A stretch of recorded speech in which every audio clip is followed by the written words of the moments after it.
नमस्कार साथियों साथियों कल 8th पे कमीशन को लेके दोस्तों एक बैठक है। और दोस्तों ये बैठक जो कि शिव गोपाल मिश्रा जी की अध्यक्षता में होगी। ड्राफ्टिंग कमेटी की दोस्तों बैठक है जो एक हफ्ते तक चलेगी दिल्ली में। और दोस्तों बैठक में विभिन्न संस्थाएं शामिल होंगी और सरकार को एक प्रपोजल देंगी, एक मेमोरेंडम बनाएंगी यानी मांग पत्र बनाएंगी और कहेंगी कि ये चीज जरूरी है। इसमें दोस्तों कर्मचारियों और पेंशनर की मुख्य मांगे रखी जाएंगी। दोस्तों यहाँ पर मुझे कहते हुए खुशी हो रही है कि जो मांग पत्र दोस्तों बनेगा उसकी मुख्य बातें कुछ बातें हमारे पास आ चुकी हैं। और दोस्तों इस वीडियो में आपको बताने जा रहा हूँ कि मांग पत्र जो मेमोरेंडम बनेगा उसमें दोस्तों कौन कौन सी मुख्य मांगे रखी जाएंगी, खासकर पेंशनर की और फिर कर्मचारियों की। दोस्तों जो कर्मचारियों की वो दो मांगे निकल के सामने आई हैं और सबसे ज्यादा जो मांग रखी जा रही है वो पेंशनर की। तो दोस्तों इस वीडियो में आपको बताऊंगा आखिर वो क्या मांग है। और आपके एनसीजेसीएम ये संस्था है दोस्तों, NCJCM the national council of the joint consultative machinery, जिसके दोस्तों अध्यक्ष शिव गोपाल मिश्रा जी, उनकी अध्यक्षता में दोस्तों ये कमेटी पूरे एक हफ्ते तक रहेगी दिल्ली में। और 10:30 बजे इनकी मीटिंग होगी दोस्तों। जो 8th पे कमीशन के जितने भी मेंबर हैं, जो सरकारी अधिकारी हैं, जो टीम बनाई गई उनके साथ ये अपनी मांग पत्र रखेंगे एक हफ्ते तक। और दोस्तों आपको बता दूं कि ये 13C फिरोज शाह रोड नई दिल्ली में ये बैठक होगी, वहां पर इनका ऑफिस है। तो दोस्तों मैं आपको बता दूं कौन कौन सी वो मांगे रखी जा रही हैं। अतः साथियों सही और सटीक जानकारी के लिए आप हमारे चैनल द फाइनेंशियल हेल्पर को सब्सक्राइब जरूर कीजिए। देखिएगा दोस्तों आपको सही और सटीक जानकारी सिर्फ और सिर्फ हमारे चैनल पर मिलेगी।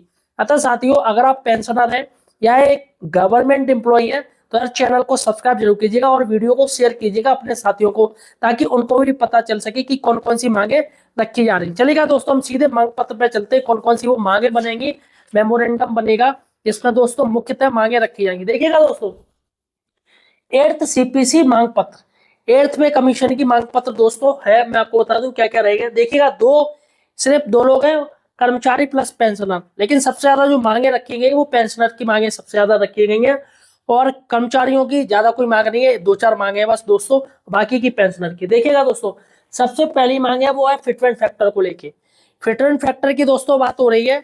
यहाँ पर फिटमेंट फैक्टर की जो बात हो रही है मैं आपको बता दूं वो हो रहा है 2.80 से लेके 3.50, 2.80 से लेके 3.5 गुना दोस्तों फिटमेंट फैक्टर की मांग हो रही है। जी हाँ दोस्तों ये सबसे बड़ी मांग है दोस्तों, इतना फिटमेंट फैक्टर चाहिए ही चाहिए। यानी कि दोस्तों अगर किसी का बेसिक पे, अगर मैं सोच रहा हूँ अगर सरकार दो भी बढ़ा दे रही है, दो गुना भी कर रही है, तो किसी का बेसिक पे अगर 18,000 रुपए है तो दोस्तों 18,000 × 2 यानी 36,000 रुपए उसका बेसिक पे हो जाएगा। एक चपरासी लेवल 1 का जिसका 18,000 बेसिक पे होता है दोस्तों और ग्रेड पे 1800 वाला है तो उसका 8th पे कमीशन में दोस्तों बेसिक पे ही 36,000 हो जाएगा। अगर 3 का फिटमेंट फैक्टर सरकार देती है तो दोस्तों 54,000 रुपए हो जाएगा। सोचिएगा दोस्तों बेसिक पे 54,000 रुपए हो जाएगा और बाकी के अन्य भत्ते जो आपके डीए डीआर वो सब अलग रहेंगे दोस्तों, जिसमें दोस्तों अच्छी खासी सैलरी मिलेगी। चलिए दूसरा है दोस्तों फैमिली यूनिट। दोस्तों फैमिली यूनिट की भी बात हो रही है। अभी तक जो फैमिली यूनिट मिल रही है वो सरकार दोस्तों पति पत्नी और बच्चों को दे रही है, 2 बच्चे, लेकिन दोस्तों अब इसमें मांग हो रही है माता पिता को जोड़ने की भी। तो अगर ये दोस्तों माता पिता भी जुड़ जाते हैं फैमिली यूनिट में तो यहाँ तक मुझे लग रहा है कि सरकार जो फैमिली यूनिट देगी वो 4.6 से लेके 5, या दोस्तों 4.6 से लेके 5 तक के बीच में हो सकती है। यहाँ पर मिनिमम है दोस्तों जो 4.6 की मांग हो रही है कि इतना इतना मिलना चाहिए, इसमें माता पिता को भी जोड़ना चाहिए। तो यहाँ पर दोस्तों ये दूसरी बड़ी मांग है। दोस्तों जो तीसरी बड़ी मांग है वो है दोस्तों ओपीएस को लेके। जो पेंशन है दोस्तों जितने भी कर्मचारी हैं 2004 का दोस्तों लिए जा रहे हैं इसमें, तो 2004 के बाद के जितने भी कर्मचारी हैं उनको सभी को ओपीएस दी जाए, ओल्ड पेंशन स्कीम में रखा जाए। ये दोस्तों इनकी सबसे बड़ी मांग है। और कर्मचारी जो गवर्नमेंट एम्प्लॉई है उनकी 2 मांगे दोस्तों, सबसे ज्यादा मांग है दोस्तों वो पेंशन को लेके और दोस्तों दूसरी है फिटमेंट फैक्टर को लेके। सिर्फ 2 मांगे हैं जो कि सरकारी कर्मचारी चाह रहा है हमें ये 2 मांगे पहले पूरी कर दो, हमें कोई दिक्कत नहीं है। उसके बाद दोस्तों यहाँ पर पेंशनर की मांग हो रही है कि 65% से ज्यादा डीआर 5% बढ़ाया जाए। जी हाँ दोस्तों, यहाँ पर हो रही है 5% डीआर की मांग हो रही है। वार्षिक इनको 5% डीआर बढ़ाया जाए। जी हाँ दोस्तों, यहाँ पर सबसे बड़ी बात है कि डीआर इनका 5% बढ़ाया है। आज सरकार चाहे डीए कुछ भी बढ़ाए, चाहे कुछ भी करे, लेकिन इनका 5% तो डीआर बढ़े ही बढ़े। इससे डीए डीआर से जो सरकार बढ़ाती है उससे कोई मतलब नहीं है। इनको चाहिए कि हमारा 5% हर साल बढ़े। चलेगा दोस्तों। उसके बाद है दोस्तों 5वां नंबर है, वो है कम्यूटेशन का समय। दोस्तों कम्यूटेशन की जो समय की मांग है दोस्तों, वो कम करने की बात की जा रही है। यहाँ पर जो मांग की जा रही है दोस्तों, वो की जा रही है 11 से 12 साल। जी हाँ दोस्तों, 11 से 12 साल की मांग की जा रही है। अभी यह गवर्नमेंट ने 15 साल कर रखा है दोस्तों, उसको घटाने की मांग की जा रही है कि कम्यूटेशन का जो जो पीरियड है वो दोस्तों कम किया जाए, यानी 11 साल रखा जाए या फिर 12 साल रखा जाए, इससे ज्यादा ना रखा जाए।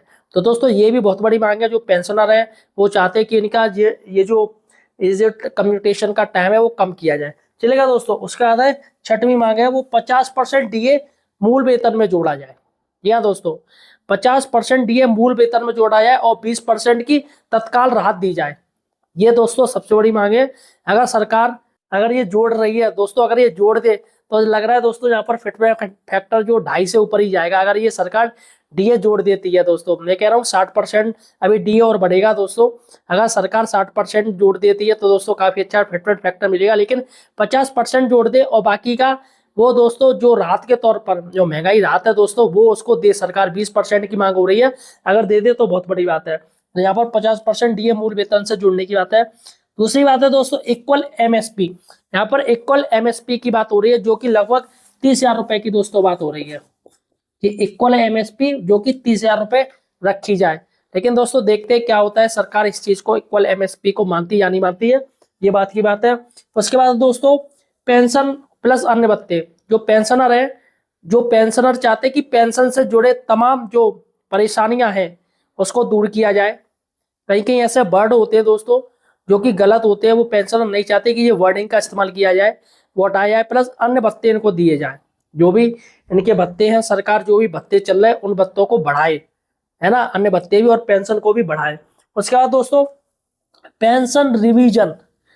यहाँ पर दोस्तों पेंशन रिवीजन की बात हो रही है कि हर साल सरकार को पेंशन रिवीजन करनी चाहिए। हर साल की मांग हो रही है, हर साल में एक बार पेंशन रिवीजन करे दोस्तों, क्योंकि सरकार को देखना चाहिए किस तरीके से महंगाई बढ़ रही है, किस तरीके से क्या क्या परेशानियां। आप देखिएगा इतना महंगाई हो गया, पेंशन उनकी उतनी आ रही है दोस्तों। आप देखिएगा एक पेंशनर के ऊपर कितना खर्चा होता है, सोचिएगा। उनके नाती पोतों का खर्चा है, बेटी का खर्चा है, उसकी शादी का खर्चा है दोस्तों, और बेटों को सेटल करने का खर्चा है, खुद की दवाई और बीवी का दोस्तों पालना, घर का रेंट देना। अगर बच्चा सही नहीं है, स्थिति है, कमा नहीं पा रहा है तो दोस्तों उसको पूरा करना है। बच्चा अगर पढ़ रहा है तो उसको करना है। यानी पेंशन को दोस्तों देखा जाए तो इनको पेंशन बहुत कम मिल रही है आज के समय में। और यहाँ पर खर्चा इतना ज्यादा है कि पेंशन से 4 गुना खर्च करना पड़ रहा है पेंशनर को। तो यहाँ पर सबसे बड़ी जो मांग है वो पेंशनर को लेके है दोस्तों। और सरकार, मुझे लग रहा है कि पेंशनर को निश्चित ही राहत देनी चाहिए सरकार को, क्योंकि दोस्तों सरकार खुद तो इतना पेंशन भर भर के ले रही है, इतने भत्ते भर भर के ले रही है, लेकिन जब एक कर्मचारी की दोस्तों बात आती है जो देश की सेवा कर रहा है, देश की सेवा करी है उसने, किसी भी रूप से करी हो, चाहे वो टीचर्स का रूप हो, चाहे हेल्थ का हो, चाहे आर्मी का हो दोस्तों, किसी भी रूप में भी किया है, लेकिन दोस्तों उसको पेंशन के नाम पे दोस्तों थोड़ा थोड़ा पैसा मिलता है और सरकार दोस्तों उसमें भी टैक्स ले लेती कि ये कर देती वो कर देती है। तो यहाँ पर दोस्तों पेंशनर की सबसे ज्यादा दिक्कत है और मुझे लग रहा है कि सरकार को पेंशनर को देखना चाहिए, अर्थ पे कमीशन में उनको स्पेशली लाभ मिलना चाहिए। चलेगा दोस्तों। उसके बाद है दोस्तों 10वां पॉइंट है, वो है 18 महीने का डीए डीआर देना। जो कोरोना काल का है दोस्तों, 18 महीने का डीए डीआर सरकार ने अभी तक जारी नहीं किया है। उस समय दोस्तों कोरोना काल का जो क्राइसिस थी दोस्तों, पूरा दुनिया दोस्तों परेशान था। लेकिन दोस्तों अब सबसे बड़ी बात है कि भारत अब चौथी सबसे बड़ी अर्थव्यवस्था बन गया है दोस्तों, चौथी और तीसरी में भी आ चुका है। तो दोस्तों ऐसे में सरकार जो अर्थव्यवस्था तीसरी सरकार ये ला चुकी है केंद्र सरकार, और भारत तीसरी सबसे बड़ी अर्थव्यवस्था बन गया है। लेकिन दोस्तों फिर भी पेंशन के नाम पे कुछ नहीं मिल रहा है और कर्मचारियों को वेतन भी अच्छे से नहीं मिल रहा है और संविदा कर्मी तो बेचारे परेशानी, उनको तो कुछ मिल ही नहीं रहा है। तो यहाँ पर आखिर किस बात की अर्थव्यवस्था बढ़ रही है, कितना ट्रिलियन की बात हो रही है। अब सरकार के लिए हम फर्स्ट लाएंगे, लेकिन क्या फायदा दोस्तों, लोगों की जरूरतें पूरी नहीं हो पा रही हैं। सरकार खुद तो पेंशन ले रही है। एक बार नेता बनेगा एक पेंशन, दो बार दो पेंशन, तीसरी बार तीन पेंशन, चार बार पांचवा, छठवां, छठवां, मतलब कोई विधायक 10 बार बन जाए तो 10 पेंशन उसकी है, और सांसद बन जाए तो उतने ही सांसद। मतलब दोस्तों ये आखिर सरकार सांसद विधायकों को इतना पेंशन दे रही है, इतने भत्ते दे रही है, यही दोस्तों कर्मचारियों को देना चाहिए। जो सरकारी कर्मचारी हैं, पेंशनर है, उनको भी सरकार को देखना चाहिए, क्योंकि वह देश की सेवा कर रहे हैं दोस्तों, और खासकर आर्मी को तो स्पेशली देखना चाहिए। तो फिलहाल साथियों ये बड़ी मांगे हैं दोस्तों, जो कि दोस्तों मेमोरेंडम है, ये मांग पत्र है दोस्तों, जो कि मेरे पास आया है। फिलहाल साथियों आपको क्या लग रहा है, क्या और भी कोई मांग है? ध्यान दीजिएगा, क्या और भी कोई मांग है जो ज्यादा इंपॉर्टेंट है? मुझे नीचे कमेंट सेक्शन में बताइएगा। और दोस्तों सही और सटीक जानकारी के लिए आप हमारे चैनल द फाइनेंशियल हेल्पर को यार सब्सक्राइब जरूर कीजिएगा।